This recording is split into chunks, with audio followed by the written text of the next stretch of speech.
do something having to do with a thing called the Shamrock Bowl. Does anybody know it? I'll ask my very dear friend, and he is a friend, to come up and say a few words. Thank you very much.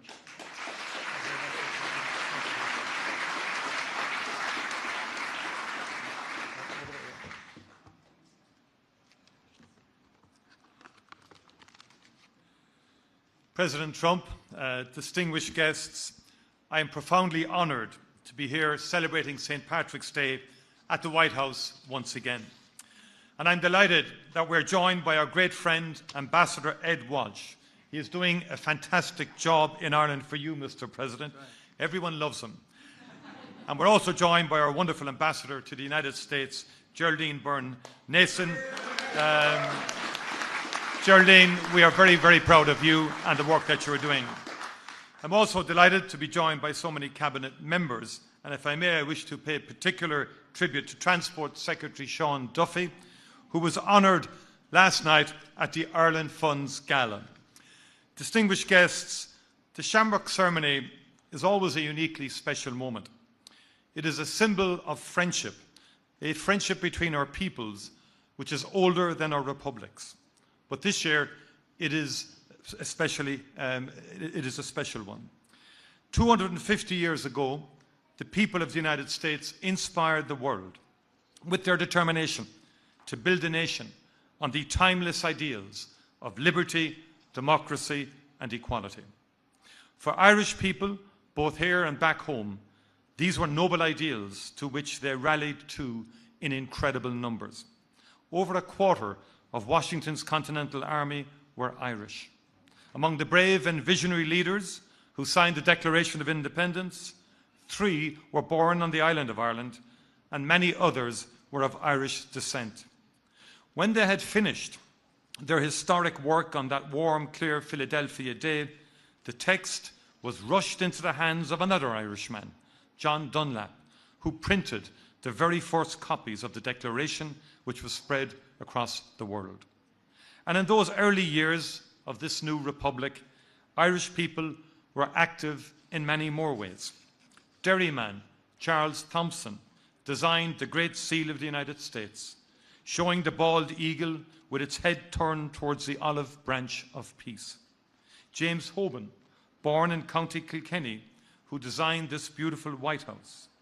Even the very term, as the President has said, United States of America, was first used in writing by an Irishman, Stephen Moylan, from my own county of Cork. The Corkonians are notorious for their vision, President. He was an aide-de-camp to George Washington and used the phrase in a letter dated the 2nd of January, 1776. Mr. President, the revolution that gave birth to this United States was a flare that lit up the world. It inspired those in Ireland who dreamed of our own republic. It gave strength to all who believed in the self-evident truths of your Declaration of Independence, that all of us, wherever we are in the world, are created equal, with rights to life, liberty, and the pursuit of happiness. That governments are created and draw their powers from the consent of the governed, and that it is our duty as leaders to secure the safety and happiness of the people. That it is the people, those who are governed, who hold the power. Mr. President, I know that you have designated this as a year to celebrate the Declaration of Independence and the foundation of this republic.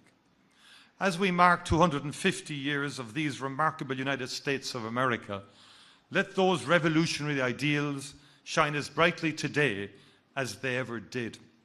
Irish people were there when they were authored, and they remain a great source of pride and inspiration to the 35 million Americans of Irish descent.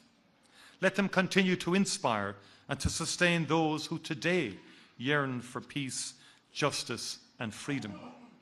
Let the USA always be that beacon on the hill, holding firm to those founding values, resolute and constant. And let Ireland and the United States continue to work together to defend them and to build a better world, one that is free, secure, and at peace.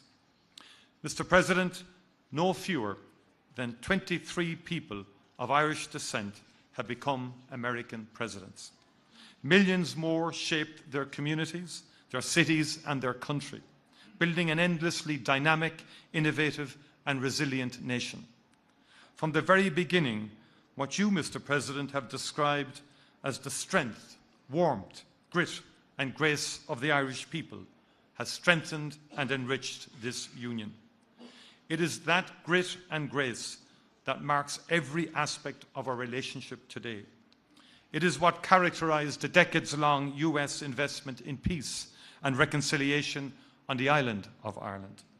Some of those who gave their time, resources, political capital and commitment to help transform our island are in this room today. You have my deepest gratitude. Ireland is now an island at peace, a place where politics, persuasion and advocacy have taken the place of violence to achieve our aspirations. There is plenty of grit and grace in the economic relationship too. The US has long been Ireland's largest investment partner. In Ireland, American companies thrive, innovate and gain access to European Union and international markets. But that investment increasingly goes both ways. Ireland is the 5th largest source of foreign direct investment into the US, with investment by Irish companies valued at $390 billion US.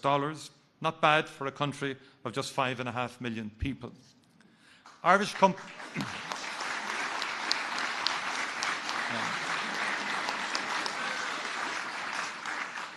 companies have so many 737s on order that it would take the Boeing factory in Washington almost an entire year of working solely on Irish orders to deliver them all. It's true. Every day, hundreds of thousands of American men and women go to work in hundreds of Irish-owned companies across the 50 states of the Union. Irish investment is central to making the critical materials for American infrastructure and housing, the food that is served on American tables each night using produce from American farmers, the infrastructure that powers the AI revolution. The United States is the largest economy in the world. Ireland is small.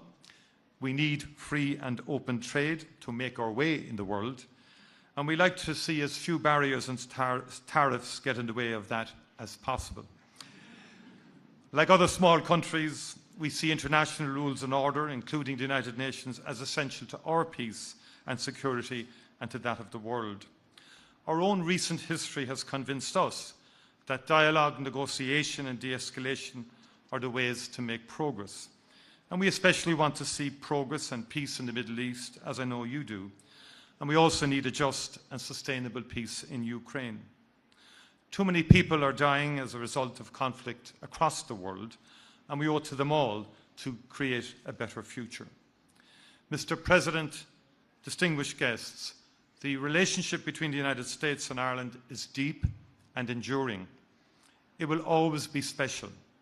We are in each other's DNA, in the founding ideals of our states and the values which secured our sovereignty.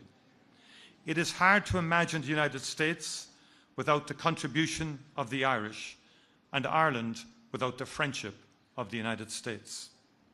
Today, I will present this bowl of shamrock in memory of all the brave Irish men and Irish women who came here and who believed in the American promise of life, liberty, and the pursuit of happiness. In tribute to all that they contributed and built here, and in celebration of all that we will do and achieve together in the next 250 years. Gorov Mila Mahagwith, Banachti Nofela Podrick Orov Galer. Thank you very much and happy St. Patrick's Day to you all.